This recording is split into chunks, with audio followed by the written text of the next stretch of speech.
اللهم صل على سيدنا محمد يا رب صل وسلم دائما ابدا على حبيبي. یہ جو میں حروف مقطعات کی بات کر رہا تھا، الف لام میم صاد، تو اس میں ایک حکمت علماء یہ بیان کرتے ہیں کہ ایک حکمت یہ ہے کہ ہماری سمجھ میں یہ آ جائے کہ جتنا اللہ نے بتا دیا اتنا ہمیں معلوم ہے، بہت سی چیزیں ہمیں معلوم نہیں ہیں. نمبر 2، اللہ یہ بھی دیکھنا چاہتا ہے کہ کون ایسا ہے کہ جس چیز کی تحقیق سے اللہ نے منع کر دیا وہ رک بھی جائے گا، کیونکہ بہت ساری چیزیں ایسی ہیں کہ ان کی تحقیق کے ہم اہل ہی نہیں ہیں، ہمارے اندر وہ صلاحیت ہی نہیں ہے، کیونکہ ہمارے پاس وہ آلات اور ذرائع ہے ہی نہیں کہ ہم وہاں تک پہنچ سکیں. جیسے روح، اب جو لبرل لوگ ہیں نا وہ روح کا انکار کرتے ہیں کہ روح کیا ہوتی ہے، کہتے ہیں روح کیا ہے، یہ تو کوئی لیبارٹری میں روح نام کی کوئی چیز تو ہے ہی نہیں. تو یہ کنفیوژن لوگوں کو شروع سے ہے. تمام پیغمبروں نے ہمیں بتایا کہ انسانی جسم میں روح ہوتی ہے، اور ہم جب مرتے ہیں تو روح نہیں مرتی، روح جسم سے نکل جاتی ہے. اب یہ ہمیشہ سے پہلے زمانے میں بھی حکیم ہوتے تھے نا، ان کی بھی تحقیقات ہوتی تھی، تو ہمیشہ سے یہ اعتراض پیغمبروں پر کیا یہ روح کی ڈیفینیشن کیا ہے. تو اللہ نے قرآن میں بتایا وَيَسْأَلُونَكَ عَنِ الرُّوحِ، کہ یہ لوگ آپ سے روح کے بارے میں پوچھتے ہیں. قُلِ الرُّوحُ مِنْ أَمْرِ رَبِّي، ان سے کہہ دیں روح کیا ہے یہ تو ہم نہیں تمہیں بتائیں گے، کیونکہ تمہارے دماغ میں روح کو سمجھنے کی صلاحیت ہے ہی نہیں. یہ بتا دیتے ہیں کس کی طرف سے ہے، من امری ربی، رب کا ایک حکم ہے. جب وہ باڈی میں ہوتی ہے تو زندہ ہو گئی، جب باڈی سے نکلتی ہے بالکل وہی اسٹرکچر ہے، لیکن نہ دیکھتا ہے، نہ سنتا ہے، نہ بولتا ہے، نہ چلتا ہے، کسی کام کا نہیں ہے وہ. اور آگے اللہ نے بتا دیا کہ جواب تمہاری سمجھ میں نہیں آیا، ہمیں پتہ ہے نہیں آیا، لیکن ہم اس کی اس اشکال کا جواب دے دیتے ہیں کہ ہم نے ایسا جواب دیا جو تمہاری سمجھ میں نہیں آیا. وجہ اس کی یہ نہیں ہے کہ ہمارا جواب غلط ہے، وجہ اس کی یہ ہے کہ تمہاری صلاحیتیں محدود ہیں.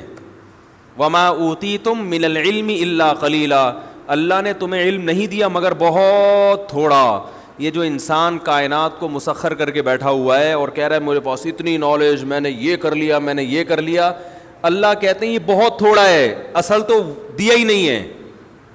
آج جو ریسرچ ہے نا، وہ جو چیزیں اس کائنات کے جو راز ہیں ان کے مقابلے میں وہ ریسرچ سمندر کے قطرے کے برابر بھی نہیں ہے، سمندر جیسے سمندر کے مقابلے.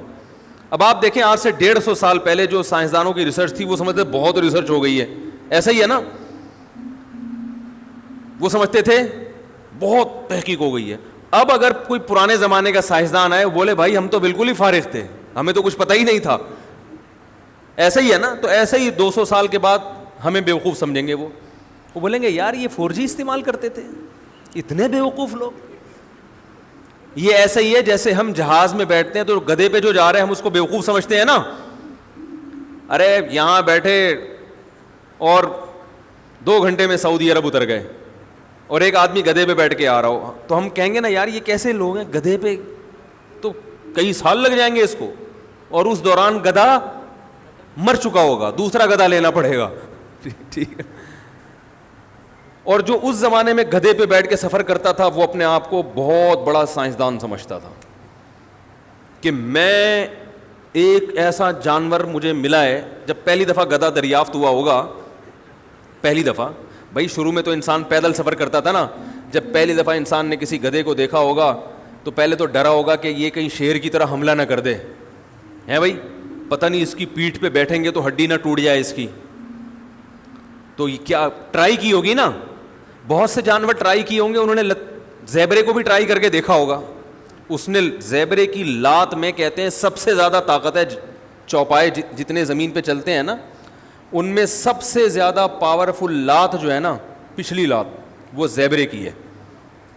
وہ اگر مار دے تو جبڑا پھاڑ دیتا ہے انسان کا، کہتے اتنی پاور. میں تنزانیہ گیا تو وہاں ایک عالم تھے انڈیا کے، وہ عالم ہونے کے ساتھ ساتھ انہوں نے کچھ PhD وغیرہ کیا ہوا تھا جانوروں میں، یعنی علم دین بھی تھا اور دنیا کا بھی کافی علم تھا ان کے پاس. وہ جانوروں کے بارے میں کافی معلومات تھے. تو میں نے ان کو پکڑ لیا، میں نے کہا مجھے ذرا زیبرے کے بارے میں رپورٹ پیش کریں ذرا. تو انہوں نے زیبرے کے بارے میں عجیب عجیب باتیں بتائیں. اس میں ایک یہ بات بھی کہ اس کی جو پچھلی لات ہے نا، یعنی اگر شکار بھی آپ نے کیا, گن سے اس کو مارا ہے, قریب گئے ذبح کرنے کے لیے, تو لات سے دور رہیں آپ. یہ لات ایسی مارتا ہے کہ پھر زیبرا کھڑا ہوا ہوگا, آپ لیٹے ہوئے ہوگے. لوگ آپ کو حلال کرنے کا سوچ رہے ہوں گے, بھائی اب یہ بچنا تو ہے نہیں, تو کھال کسی کام آ جائے. خیر, تو کیا بات کر رہا تھا یار میں, باتیں ادھر ادھر بہت ہیں. ہاں, گدھا جب دریافت ہوا ہوگا فرسٹ ٹائم, تو اس کے بارے میں بھی تو لوگوں نے, یہ بھی تو ایک ریسرچ تھی نا, تحقیق تھی کہ یار یہ سواری کے قابل ہے یا نہیں, اس سے ہم کیا کام لے سکتے ہیں. تو گدھے کے علاوہ بھی کچھ جانوروں کو ٹرائی کیا ہوگا, وہ تجربہ ناکام ہوا ہوگا, کچھ اس میں زخمی ہو گئے, تو گدھے کا تجربہ کیا ہو گیا, کامیاب. تو اس زمانے میں جو گدھے پہ سوار ہوتا تھا وہ اپنے آپ کو ترقی یافتہ سمجھتا تھا. میں نے ایک تحقیق, پہیا جب ایجاد ہوا ہوگا تو اس سائنسدان نے اپنے آپ کو سمجھا ہوگا بہت بڑی چیز ایجاد کر لی. تو بالکل اسی طرح آج سے 200 سال کے بعد ہم جو 4G استعمال کر رہے ہیں, کچھ دیکھ رہے ہوتے ہیں, بفرنگ شروع ہو جاتی ہے, تو وہ ہمیں گدھے اور گھوڑے کے دور کا انسان سمجھیں گے 200 سال بعد والے, اور ہم سمجھ رہے ہیں کہ ہم پتہ نہیں کہاں پہنچ چکے ہیں. تو اللہ نے قرآن میں ارشاد فرمایا کہ تمہیں جو علم دیا گیا ہے وہ بہت تھوڑا ہے, بہت تھوڑا. تو جب بہت سی باتیں تمہیں معلوم نہیں ہیں, جن کی حقیقت تمہیں معلوم نہیں ہے, تو اگر روح کی حقیقت بھی تمہیں معلوم نہیں ہے تو یہ کوئی اتنی پریشان ہونے کی چیز نہیں ہے, اور یہ اسلام پہ اعتراض کرنے کی چیز نہیں ہے. کیونکہ زندگی کیا ہے اس کو تو تم خود بھی ڈیفائن نہیں کر سکتے. سائنسدان زندگی کو اب تک ڈیفائن نہیں کر سکے, حیات ہے کیا وہ خود نہیں ڈیفائن کر سکے. یہ کیا ہے کہ ہم دیکھتے ہیں, سنتے ہیں, خود سے دیکھ رہے ہیں, خود سے سن رہے ہیں, بول رہے ہیں, یہ کیا ہوتا ہے, یہ خود بھی پوری طرح, کچھ تو تعریفیں ہیں لیکن پوری طرح نہیں ڈیفائن کر سکیں اب تک. تو ہمیں شریعت نے بتایا کہ ایک روح ہے جو ہلکی ہے, جس کا جسم نہیں ہے, وہ باقاعدہ باڈی سے نکلتی ہے, اور کئی لوگوں کے اپنے مشاہدات بھی ہیں جو موت کے وقت ان کے ساتھ جو منظر پیش آیا. میں اپنے ایک دوست کا واقعہ اکثر سناتا ہوں, ممکن ہے لوگ اس پہ بھی کلپ بنا کے حضرت مفتی تقی عثمانی صاحب کا مذاق اڑایا تو ہمارا بھی شروع کر دیں, لیکن ایسے واقعات ہوئے ہیں. اگر وہ قابل اعتماد ذرائع سے پہنچے ہیں تو اس کا انکار کرنا یہ ہٹ دھرمی ہے, ضد ہے. میرے ایک دوست ہیں, بہت پرانے دوست ہیں, 18 سال سے میرا خیال ہے میں ان کو جانتا ہوں, بہت پرہیزگار ہیں. ان کی پرہیزگاری پہ کوئی الحمدللہ لوگ شبہ نہیں کرتے, باقی حقیقت تو اللہ ہی جانتا ہے, کسی کے بارے میں یقینی طور پر تو نہیں کہہ سکتے, لیکن بہت نیک ہیں, ہمارے ساتھ رہے, طالب علم تھے. ان کا ایکسیڈنٹ ہوا, اور ایسا ایکسیڈنٹ ان کا ہوا کہ بچنے کی امید نہیں تھی. ہاسپٹل میں, آغا خان ہاسپٹل میں ایڈمٹ ہوئے, 60 بوتلیں خون کی چڑھی ہیں ان کو, 60. ڈاکٹروں نے جواب دے دیا تھا کہ یہ بچنے والے نہیں ہیں, اس لیے کہ انہوں نے ان بعد میں پتہ چلا, وہ کہہ رہے تھے ان پہ اتنا خرچہ آئے گا کہ آپ لوگ افورڈ نہیں کر سکتے اس کو. تو خیر وہ خرچہ ہوا, اور 60 بوتلیں ان کے پہ خون کی چڑھی ہیں. خرچہ اسی سے لیا گیا جنہوں نے ایکسیڈنٹ کیا تھا نا. وہ ایکسیڈنٹ بھی کیسے ہوا تھا, یہ جو لوگ اپنی اولادوں کو انہوں نے آوارہ گرد بنا رہے ہیں نا, لبرل لوگ, معاشرے میں ہر برائی کی جڑ میں آپ کو لبرل پنا نظر آئے گا, بتا دوں میں. اور یہ لبرل لوگ ہر برائی کی بنیاد مولویوں کو قرار دے رہے ہیں, حالانکہ ہر فساد کی جڑ یہ لوگ ہیں. ہر فساد کی جڑ میں لبرلزم نظر آئے گا آپ کو. امریکہ میں کتنا بہترین قانون ہے, یورپ میں کتنا اچھا قانون ہے, وہاں اگر کوئی جرم ہوتا ہے نا اس کے پیچھے مذہب کی مخالفت ہوگی. شراب پی کے ڈرائیونگ کر رہے ہیں تو بندہ مار دیا, تو شراب کو کون حلال کہتا ہے, مولوی لوگ حلال کہتے ہیں. بے روزگاری ہو, بندہ ٹھا کرنے کی یاد تھوڑی ہے آپ کو. ہم تو کہتے ہیں غصے میں طلاق دو, وہ ہو جاتی ہے, غصے کی وجہ سے ہم کسی چیز کو حلال نہیں کرتے. لوگ آتے ہیں نا غصے میں طلاق دے دی, ہم کہتے ہیں بھائی طلاق محبت سے نہیں ہوتی کبھی, کہ جا میری محبوبہ اور میری پیاری. تو غصے کا تو مطلب ہی ہے کہ کنٹرول کرو. قرآن میں اللہ نے جگہ جگہ فرمایا والکاظمین الغیظ, اہل جنت کی علامت ہے غصے کے کڑوے گھونٹ کو نگلتے ہیں. تو مذہبی لوگ تو غصے کے پینے کو ثواب قرار دیتے ہیں. لبرل لوگوں کے ہاں ثواب کا لفظ ہی نہیں ہے, تو وہ اگلا غصہ کیوں پیے گا بھائی, ثواب تو آخرت میں ملے گا نا. لبرل لوگوں کے ہاں پیسے ثواب ہیں, تنخواہ اچھی ہو جائے تو یہ ثواب ہے, تو غصہ پینے سے تنخواہ اچھی بولو بھائی نہیں ہوتی. تو آخرت, جنت, جہنم یہ تو مذہبی لوگ بتاتے ہیں, علماء بتاتے ہیں, اور لبرل لوگ تو یہ ان کے ہاں تو جنت جہنم ہی نہیں ہے. جنت جہنم ہی نہیں ہے تو وہ غصہ پی کے کیوں ٹینشن میں آئے گا؟ وہ کہے گا بھائی بھیڑ دو, گاڑی چڑھا دو اس کے اوپر. غصے میں آیا ہوا اور باس پہ غصہ جاری نہیں کر سکتا تو بیگم پہ آ کے غصہ نکالتا ہے. بیگم پہ غصہ آیا, وہ ذرا پاورفل ہے تو آ کے اپنے ملازمین پہ نکال دے گا غصہ. حضرت مفتی محمد شفیع صاحب رحمہ اللہ تعالیٰ مولوی تھے, کیونکہ آج جب سے یہ فساد چودھری کے علماء کے خلاف بیانات آئے ہیں نا, لوگ بہت بڑھ چڑھ کے اپریشیٹ کر رہے ہیں اس کو. یہ ہے صحیح انسان کا بچہ, یہ ہے صحیح جو ہے نا ملک میں جو ہے وہ براڈ مائنڈڈ. تو میں حضرت مفتی محمد شفیع صاحب رحمہ اللہ تعالیٰ لکھا ہوا ہے تحریر میں کہ جب مجھے اپنی اولاد پہ غصہ آتا ہے نا تو میں اس وقت ان کو کچھ نہیں کہتا, اس لیے کہ اس بات کا خوف ہوتا ہے کہ غصے میں کہیں حد سے تجاوز نہ کر جاؤں. اندازہ لگاؤ یار, جن لوگوں کے دل میں آخرت کا خوف ہے, حالانکہ اولاد تو ویسے بھی اپنے کنٹرول میں ہوتی ہے, اور پھر وہ بچے بھی ماشاءاللہ مفتی تقی عثمانی صاحب جیسے جب وہ چھوٹے تھے, لیکن کیا کہتے ہیں جب غصہ ختم ہو گیا پھر بلا کے اگر مارنا ہے تو جو بھی اعتدال کے ساتھ مارا جائے گا تو وہ بھی اس میں پھر اعتدال رہتا ہے. غصہ آیا تو انسان کہتا ہے چپیڑ دو بس اس کو, ٹھیک ہے نا, ایسی کی تیسی کر دو. اتنا کنٹرول کیونکہ یہ نبی نے سکھایا ہے.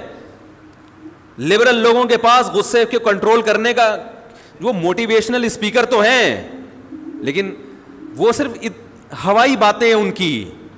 وہ بتاتے ہیں کہ کنٹرول کرنے سے یہ فائدہ ہوتا ہے, یہ لوگ فرق پڑتا ہے. میں نہیں کہہ رہا کہ اس سے فرق نہیں پڑتا معاشرے میں, لیکن جاندار جو تحریک ہے نا, جو جاندار یعنی ایسی موٹیویشن ملے انسان کو کہ وہ عملی طور پر اس پہ آمادہ بھی ہو جائے, وہ صرف اسلام کے پاس ہے. دیکھو عبداللہ ابن مسعود رضی اللہ تعالی عنہ ایک دفعہ اپنے غلام کو مار رہے تھے. ہمارے نبی صلی اللہ علیہ وسلم آئے, آپ نے دیکھ لیا, آپ نے فرمایا للہ اقدر منک علیک, للہ اقدر منک علیک, للہ اقدر منک علیہ منک. کیسے عجیب الفاظ ہیں. للہ اقدر علیک منک علیہ, اے ابن مسعود تجھے اپنے غلام کی غلطی پر سزا دینے کی تجھے غلام پر جتنی قدرت ہے, اللہ کو اس سے زیادہ قدرت تجھ پر ہے. لبرل لوگوں کے پاس اس قسم کی کوئی فلسفہ ہے, موٹیویٹ کرنے کے لیے ایسے الفاظ ہیں, بہت مشکل ہے بھائی. کوئی موٹیویشنل اسپیکر ہوتا نا جو مذہبی نہ ہوتا, وہ جا کے کیا سمجھاتا. ایکچولی جب آپ نے غلام کو مارا ہے, ایکچولی تو اس سے نیگیٹیوٹی کو فروغ ہو رہا ہے معاشرے میں, اس سے غلام کے دل میں آپ کی محبت کم ہو رہی ہے. ان فیوچر مستقبل میں جب آپ دیکھیں گے تو ممکن ہے یہ غلام آپ کو غلام بنا کے بیچ دے, اور یہ بھی پاسبل ہے کہ یہ آپ کی اطاعت دل سے نہ کرے, یہ بھی پاسبل ہے کہ آپ کا امیج دنیا کے سامنے خراب کرے وغیرہ وغیرہ. ٹھیک ہے, ان سب باتوں سے انسان موٹیویٹ ہوتا ہے, لیکن نبی کے الفاظ کیسے نپے تلے, ایک لفظ نے ایسا موٹیویٹ کر دیا ابن مسعود کو. ہو کہا ابن مسعود جتنی تجھے طاقت اس غلام پہ ہے نا, اللہ کو اس سے زیادہ طاقت تجھ پہ ہے. کیا مطلب, اس کی غلطی پر تو جتنی سزا اسے دے رہا ہے اس لیے کہ غلام ہے, یہ بھاگ نہیں سکتا, تو تیری غلطی پر اللہ اس سے زیادہ سزا دے سکتا ہے, اور اس میں تو بھاگنے کا چانس ہے, تیرے بھاگنے کا چانس نہیں ہے. ایسا موٹیویٹ کیا ابن مسعود کو. ابن مسعود تو وہی عرب کے جاہل معاشرے میں پیدا ہوئے تھے, لیکن آگ بھر دی. ابن مسعود نے فرمایا ہوا عتق لوجہ اللہ, یا رسول اللہ یہ اللہ کے لیے آزاد ہے. حالانکہ نبی نے آزاد کرنے کا حکم بس یہ کہا تھا احتیاط کرو, یہ بھی نہیں کہا تھا نہیں مارو. کیا ہو گیا بھائی, نبی نے یہ بھی نہیں کہا کہ اس پہ دوبارہ ہاتھ نہ اٹھانا, یہ بھی نہیں کہا. بھائی غلام ہے, بعض دفعہ ہاتھ اٹھانا پڑتا ہے, شرافت کا دور تھوڑی ہے. آج تو بالکل بھی نہیں ہے, اس زمانے میں بھی ماتحت لوگوں کو تو بڑے سخت جان ہوتے تھے نا, قابو کرنا پڑتا تھا. نہ تو نبی نے یہ کہا کہ اس کو مارو نہیں, نہ نبی نے یہ کہا کہ ہلکا مارو. بس ایک بات کر دی, ٹھیک ہے مار رہے ہو, یہ تمہارا مارنا جائز ہے یا ناجائز ہے, میں اس بحث میں نہیں پڑتا, ممکن ہے کوئی وجہ ہو, بس اتنا سوچ لو کہ اس نے کوئی غلطی کی ہوگی جو تم مار رہے ہو, تو تم غلطی کرو گے تو سزا اللہ دے گا. تو ایسا موٹیویٹ ہوئے کہ احساس ہو گیا بھائی میں تو چاہتا ہوں کہ اللہ میری غلطیاں معاف بھی کرے اور احسان بھی کرے نا, تو میں صرف اس کو غلطی پہ جو میں نے سزا دی ہے یہ نہیں کہ آئندہ سزا نہیں دوں گا, غلامی کے توق سے ہی نکال دوں گا تاکہ یہ آپشن ہی ختم ہو جائے, آزاد ہو جائے میری طرح, پھر جو مرضی کرتا پھرے. غلام کروڑوں, اس زمانے میں سب سے قیمتی مال غلام ہوتا تھا. آج اگر کسی کے پاس پراڈو ہے نا یا طارق روڈ میں دکانیں ہیں, وہ اتنی قیمتی نہیں تھی کیونکہ انسان پورا کنٹرول میں ہے نا. اس آدمی کی عزت ہوتی تھی جس کے غلام ہوتے تھے. تو یہ موٹیویشن یہ لبرل لوگوں کے پاس, یہ فساد چودھری جب ملک میں لبرلزم لے کر آئے گا نا, فساد چودھری جیسے لوگ, تو اس سے جرائم کی شرح بہت بڑھ جائے گی. سمجھ میں آ رہی ہے بات؟ اس سے ملک ترقی نہیں کرے گا, جرائم کی شرح بے پناہ بڑھ جائے گی اس سے. تو کیا کہہ رہا تھا, کہاں سے فساد چودھری آ گیا یار؟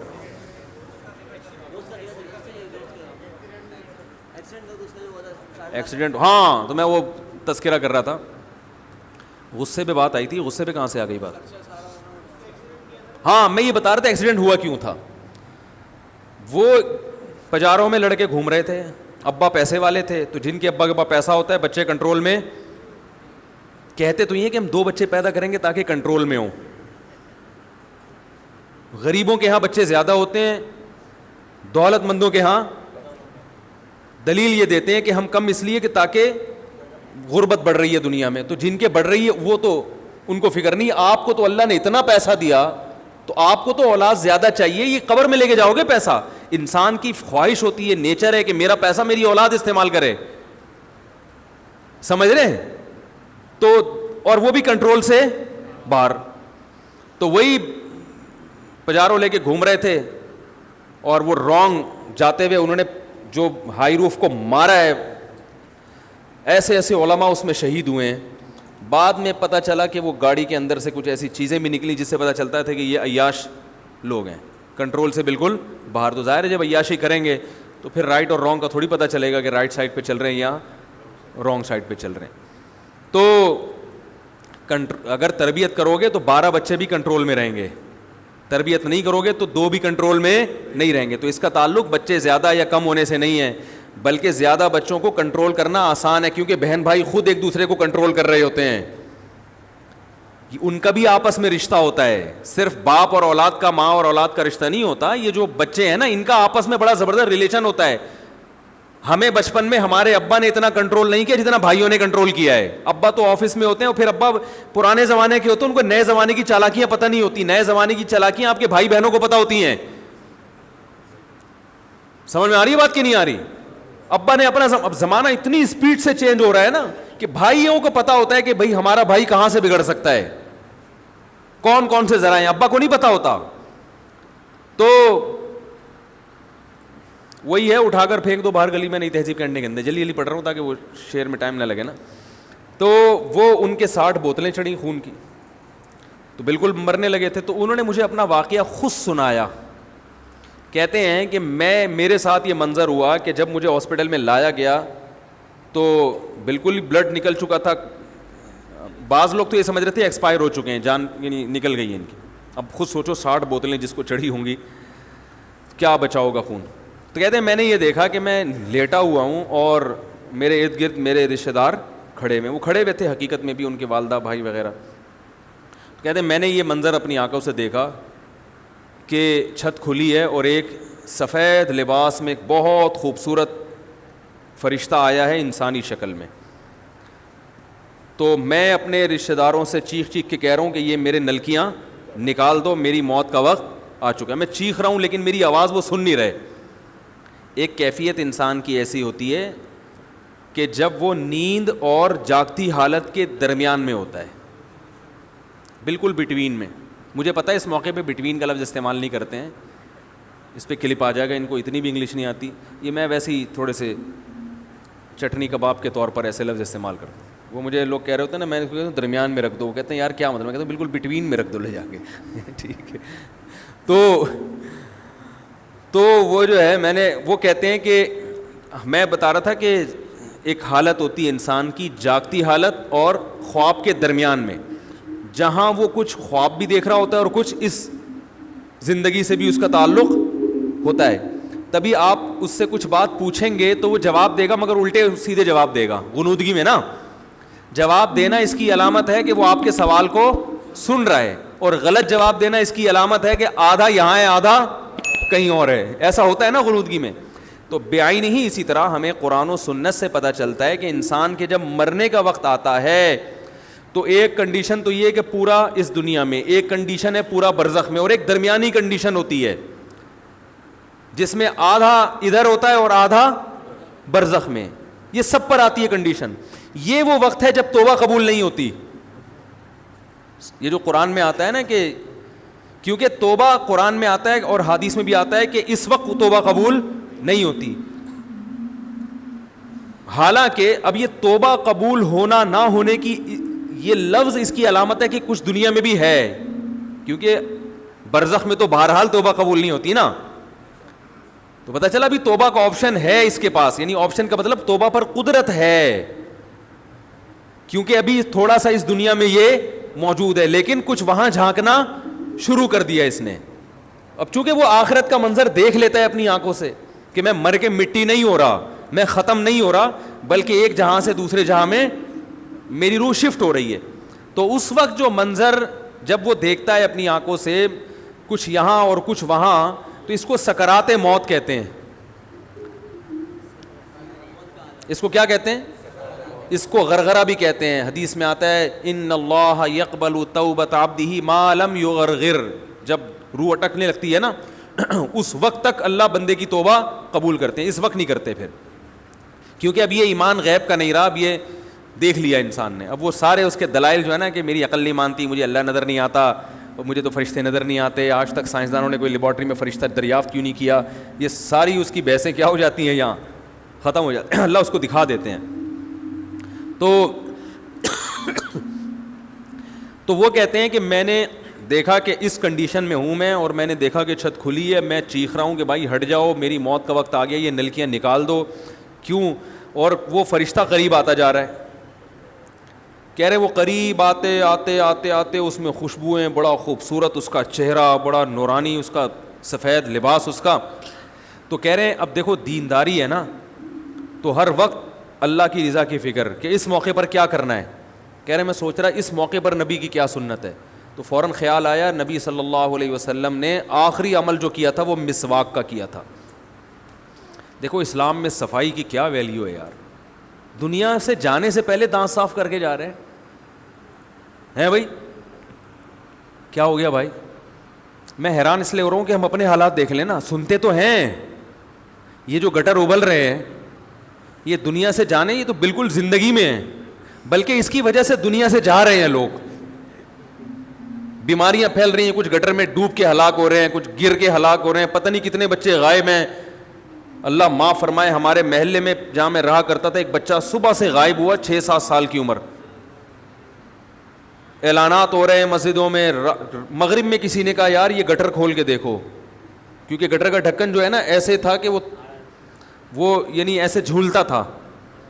تو وہ 6 سال کا بچہ جب گٹر کا ڈھکن ہٹایا اندر مرا ہوا پڑا ہوا ہے. کیا ماں باپ پہ گزری ہوگی, بیچارہ کب سے چیخ رہا ہوگا اندر. تو ڈھکنوں کی یہ حالت ہے. تو ادھر نبی صلی اللہ علیہ وسلم, فساد چودھری کو چاہیے ان چیزوں کو فوکس کرے, بولے بھائی اسلامی کنٹری ہے تو ہم حقیقی معنوں میں اس کو اسلامی ملک بنائیں گے. سب سے پہلے ہم اسلام میں طہارت کا حکم ہے تو صفائی مہم سے ہم شروع کرتے ہیں. ایسی باتیں کرو گے ہم آپ کو سینے سے لگائیں گے, ہم آپ کو گلے لگائیں گے.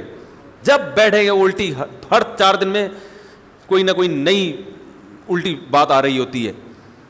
تو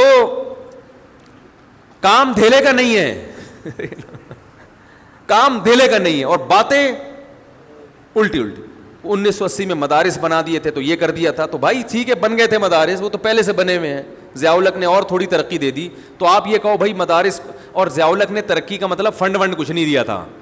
آج تک کسی گورنمنٹ نے مدارس کو ایک دھیلا بھی نہیں دیا ہے. حساب لیا ہے کہاں سے آ رہا, اور پریشان ہوئے ان کے پاس آتا کہاں سے ہے. پھر پتہ چلتا لوگ دیتے ہیں. تو لوگ اس لیے دیتے ہیں کہ لوگوں کو آپ پر اعتماد نہیں ہے, لوگوں کو مدارس پر اعتماد ہے. اگر آپ اپنا اعتماد بحال کر لو تو لوگ بھی آپ کو بھی دیں گے انشاءاللہ. اعتماد ہی نہیں ہے لوگوں کو, پتہ نہیں کھا جائیں گے, کیا کریں گے لوگ. تو زکاتیں بینکوں سے نکال لیتے ہیں لوگ, حکومت کو لوگ زکات نہیں دیتے. تو آپ یہ کہتے بھائی ہم نے یہ تو مولویوں نے مدارس تو آباد کر دیے, یہ ان کا بڑا کمال ہے کہ انہوں نے مدارس آباد کیے, ہماری ذمہ تھا کہ ہم یونیورسٹیوں کو آباد کرتے, اس میں ہم پیچھے رہ گئے, تو ہمیں شرمندگی ہے, ہم یونیورسٹیوں کو بھی کیا کریں گے آباد. ایسی باتیں کرتے, ہم کہتے ہیں ماشاء اللہ سبحان اللہ. پھر کہتے بھائی تو یہ پازیٹیوٹی پھیلائیں گے تو بھائی ہم بھی آپ کا ساتھ دیں گے, الٹی باتیں پھینکتے رہو گے بیٹھ کے. تو پہلے ہی ملک میں خلفشار اتنا ہے, آپس میں لڑائیاں جھگڑے پھڈے, منفی سوچ, تو اور وہ سوچ بڑھے گی. تو بھائی مجھے تھوڑی دیر بعد بتا دیا کریں میں کہاں کھڑا ہوا تھا. تو فرشتہ آ رہا تھا, پہنچا تھا, یہ راستے میں تھا, ابھی پہنچا دیا تھا میں نے. اچھا, وہ فرشتے کو چھت سے نیچے پہنچانے میں بہت ٹائم لگ گیا ہے. ایک دفعہ میں نے بیان کیا, بہت پرانا, یہ بہت پہلے کی بات ہے, اس وقت ریکارڈ نہیں ہوتا تھا. تو میں مثال دے رہا تھا سگنل سے نا. تو وہ بیان تھا میرا ماڑی پور میں, نیول کالونی میں.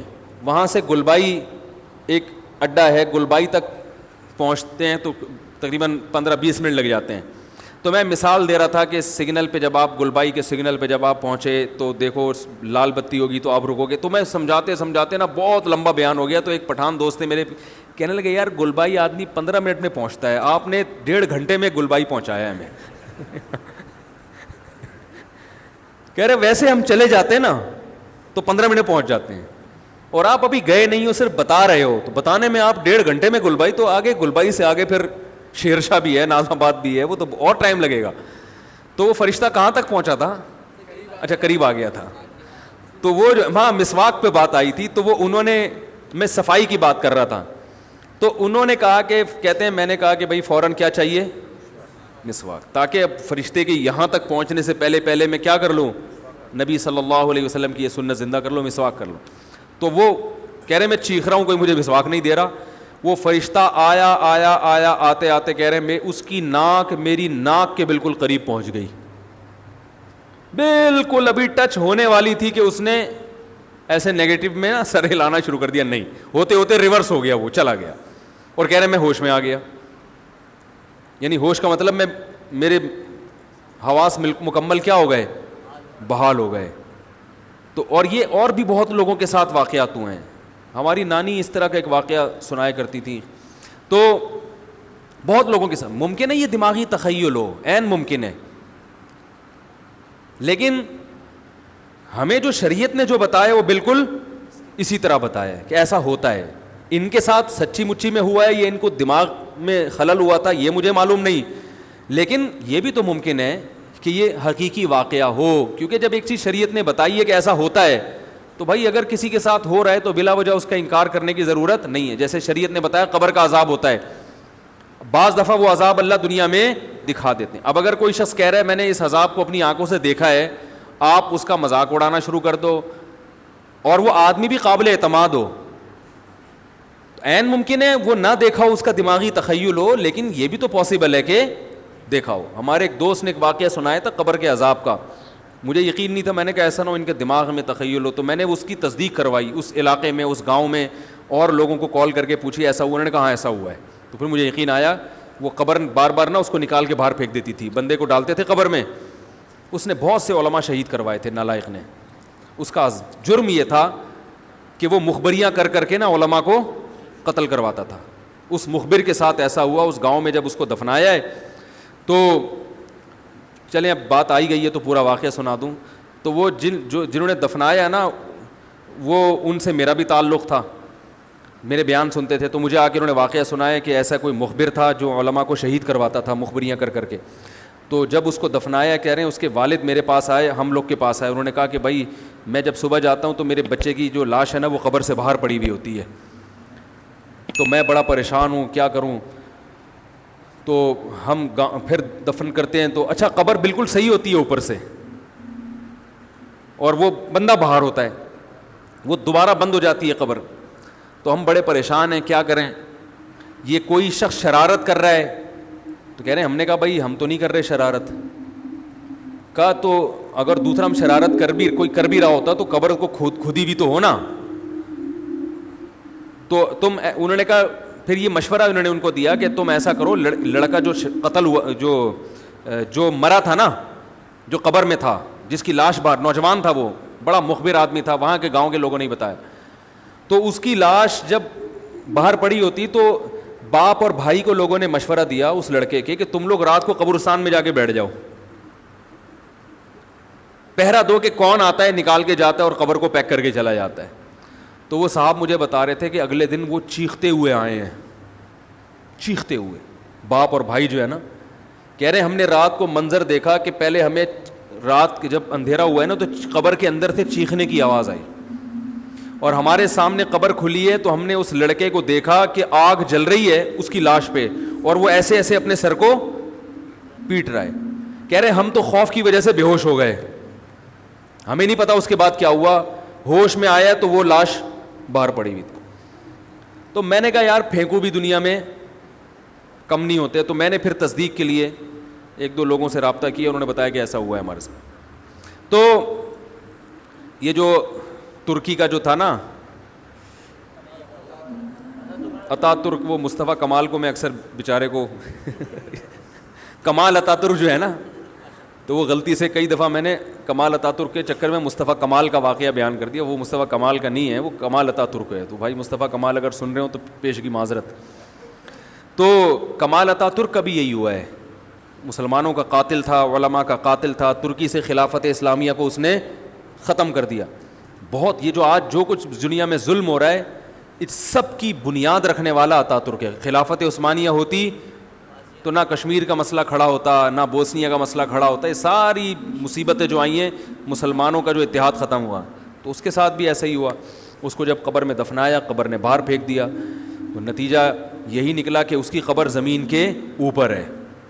تو وہ جو اس کے فالوورز ہیں وہ کہتے ہیں دیکھو ہمارے حضرت اتنے پہنچے ہوئے ہیں کہ اوپر دفن ہے. تو جو بوڑھے بوڑھے لوگ ہیں نا ترکی کے, وہ آپ کو بتائیں گے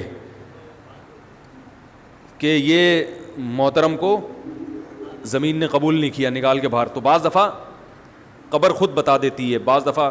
اچھا مجھے چلیں چھوڑیں, بات سے بات نکل جائے گی, وہ ہمارا موضوع رہ جائے گا. تو فرشتہ کہاں پہنچا؟ قریب, ہاں واپس چلا گیا تو فرشتہ, ٹھیک ہے. تو وہ بالکل قریب آ کے واپس چلا گیا. تو ایسا ہوتا ہے, بعض دفعہ ہوتا ہے, ایسے واقعات ہیں بہت سارے. تو اصل بات کیا چل رہی تھی جو میں یہ واقعہ یہاں پر لایا ہیں؟ ہاں حروف مقطعات کی بات چل رہی تھی, روح کی بات چل رہی تھی, روح کی. تو اسی طرح روح کی حقیقت کیا ہے یہ ہمیں معلوم نہیں ہے, لیکن ایک ہے, اس کا جسم نہیں ہے, وہ ہلکی چیز ہے, وہ سیکنڈوں میں سفر کرتی ہے. وہ تو وہ ہمارے جسم سے نکلتی ہے. نیک لوگوں کی روحیں فرشتے نکالتے ہیں, برے لوگوں کی روحیں وہ عذاب والے فرشتے نکالتے ہیں. والنازعات غرقا والناشطات نشطا والسابحات سبحا, قرآن میں ہے نا, قسم ان فرشتوں کی جو روح کو سختی کے ساتھ نکالتے ہیں. والناشطات نشطا, قسم ان فرشتوں کی جو روح اور جسم کا بندھن صرف کھولتے ہیں.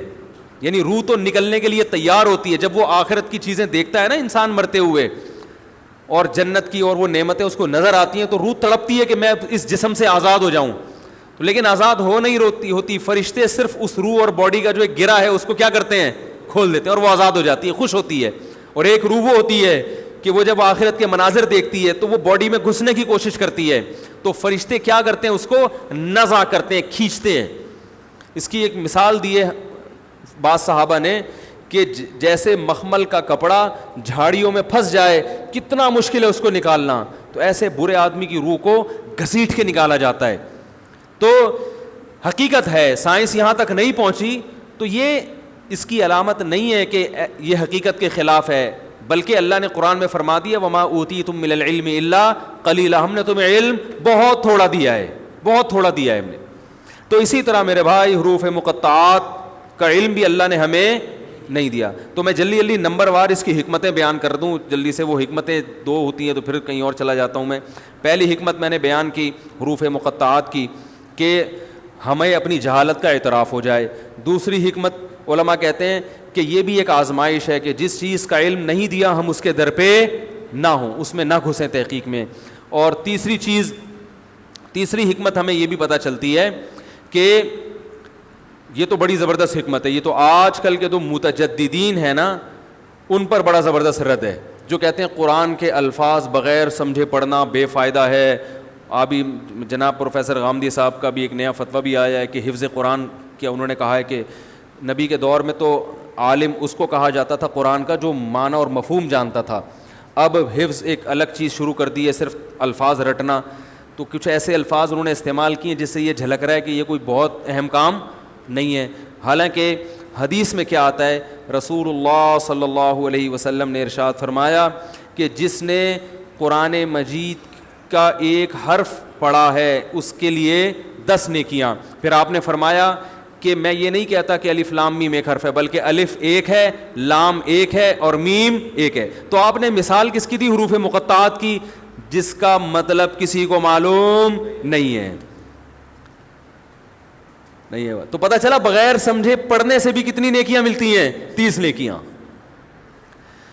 بہت مشکل ہے بھائی. اگر حروف مقطعات نہ ہوتے تو آپ صلی اللہ علیہ وسلم مثال دیتے الحمد جس نے کہا تو الف پہ اتنی, تو الحمد کا تو مطلب تو پتہ چلتا ہے کہ بھائی جس کو الحمد کا مطلب آتا ہے یہ تعویل کی جا سکتی تھی کہ اس کو اتنی ملیں گی.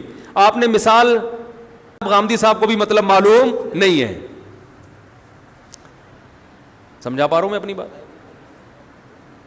علمی رد تو کر سکتے ہیں نا کسی شخصیت پر. تو اچھا خیر, الف لام میم کا آپ صلی اللہ علیہ وسلم نے فرمایا کہ کتنی نیکیاں ملیں گی. تو بھائی ہم جب الف لام میم پڑھتے ہیں اس کا تو مطلب معلوم نہیں ہے. میں یہ نہیں کہہ رہا کہ قرآن کا مطلب جاننے کی کوشش نہ کریں, یہ نہیں کہہ رہا, کسی کی بات کو غلط نہ لے کے جایا کریں. اصل تو قرآن سمجھنے کے لیے نازل ہوا ہے, ہدایت ملے گی سمجھ کے پڑھنے پر.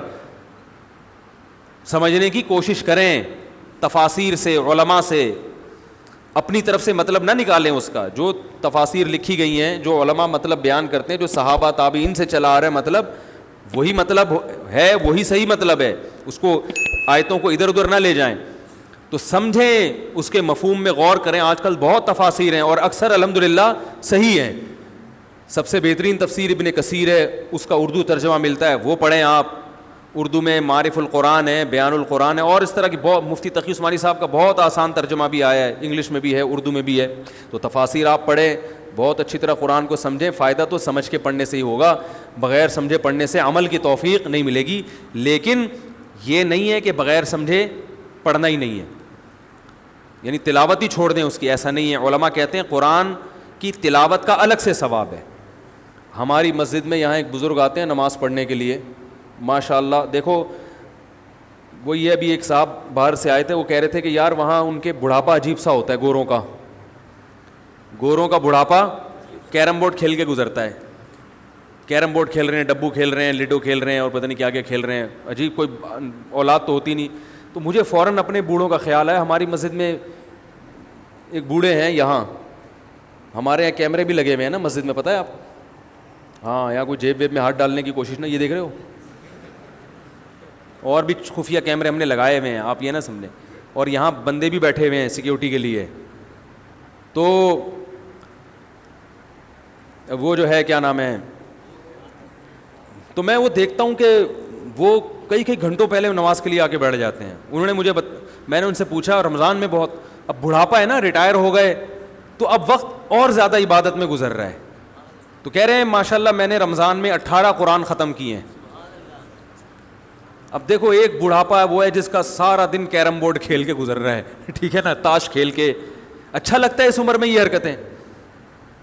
بوڑھے کے تو ہاتھ میں تسبیح اچھی لگتی ہے, ذکر اچھا لگتا ہے, اس سے اور اس کے چہرے پہ رونق پیدا ہوتی ہے, اور چہرے پہ نور پیدا ہوتا ہے.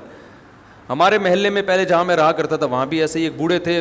اب وہ سارے کاموں سے فارغ ہو گئے تو انہوں نے مسجد سنبھال لی, سارا دن قرآن کی تلاوت کرتے. ایسا عشق تھا ان کو قرآن سے, ایسا لگتا تھا کہ انتظار کر رہے تھے کہ ابھی تو اللہ مصروف ہوں, جاب بھی کرنی ہے اور بہت سارے بکھیڑے ہیں, فرصت ملے تو تیرے در پہ آ کے بیٹھ جاؤں گا. یعنی ساری زندگی ایسا لگ رہا تھا اس وقت کا انتظار کر رہے تھے وہ. بھائی جوانی میں تو مصروف ہے نا انسان, تو انتظار میں تھے. تو لوگ تانا دیتے ہیں ابے بڑھاپے میں کرنے کو کچھ ہے نہیں تو مسجد میں آ کے بیٹھ گئے. میں ان سے کہتا ہوں میرے بھائی جن لوگوں نے جوانی اچھی گزاری ہوتی ہے نا وہ مسجد میں آ کے بیٹھتے ہیں. اللہ سے دعا مانگو کہ اللہ ہمیں بھی بڑھاپے میں مسجد پکڑنے کی توفیق عطا فرما دینا, ورنہ بڑھاپے میں اور وحشت ہوتی ہے. سمجھ رہے ہو؟ تو یہ اچھے لوگ ہی ہوتے ہیں جن کی جوانی اچھی گزری ہوتی ہے, تو اللہ بڑھاپے میں, وہ جوانی میں بھی ایسے ہوتے ہیں وقت نہیں مل رہا ہوتا. اب وہ کہہ رہے تھے اس رمضان میں انشاءاللہ اور زیادہ تعداد بڑھانی ہے. اور ہمارے یہاں ایک بزرگ رہتے تھے اس گلی میں, ان کو ڈاکٹروں نے بتایا کہ آپ کو کینسر ہو گیا ہے, تو انہوں نے کہا یار اب تو اللہ اللہ ہی کرنا ہے بھائی. اچھا, ٹینشن بالکل نہیں تھی, حالانکہ کینسر کسی کو بتا دو وہ تو وقت سے پہلے ہی مر جاتا ہے. زندگی, ساری زندگی اچھی گزری, نمازوں میں عبادت میں گزری, بچوں کو بڑی اچھی تربیت کی, تو ڈاکٹر نے بتا دیا. انہوں نے کہا بھائی اب پتہ نہیں یہ والا رمضان آ رہا ہے, اگلا رمضان مجھے ملے کہ نہ ملے, تو میں اس رمضان میں اپنے بچوں سے کہا پورا مہینہ اعتکاف کرنا ہے میں نے, 10 دن کا نہیں چلے گا. صحیح ہے نا, پورا مہینہ اعتکاف کرنا ہے میں نے اس رمضان میں. تو وہی ہوا, پورا مہینہ یہاں اعتکاف کیا انہوں نے. 20 دن تک تو مسجد میں لوگ نہیں ہوتے نا دن میں, وہ پورا مہینہ یہاں پڑے رہتے تھے اور بڑے خوش رہتے تھے. پورا مہینہ ماشاءاللہ اعتکاف میں گزارا انہوں نے, عبادت میں. پھر جب میں ان کے گھر ملنے کے لیے کبھی کبھار جایا کرتا تھا, بڑا خوش ہوتے تھے, بڑی عزت کرتے ماشاءاللہ.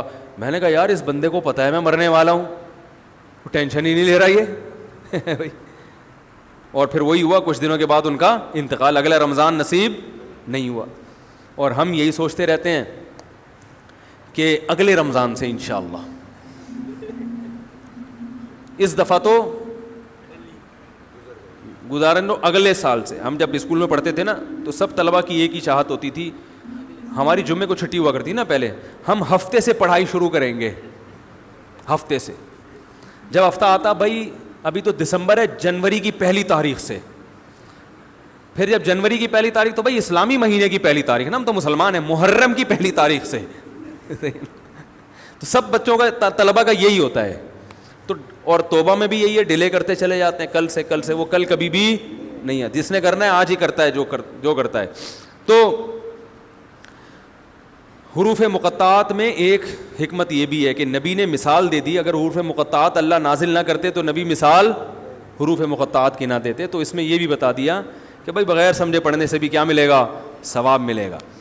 تو نون جو ہے یہ بھی حروف مقطعات میں سے ہے.